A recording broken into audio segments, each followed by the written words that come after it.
request, by request. Go get Nikki. Where's my sister at? The one that requested the song. There you go.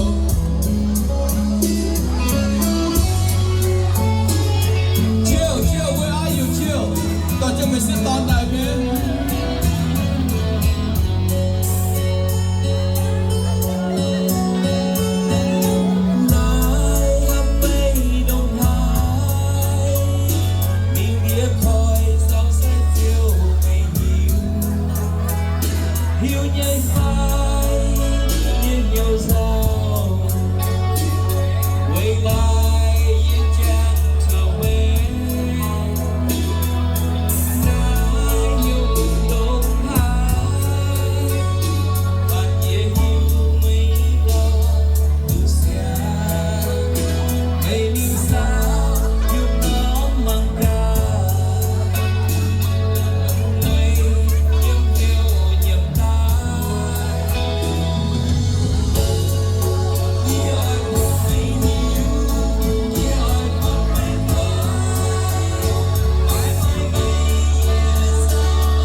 Sister over there.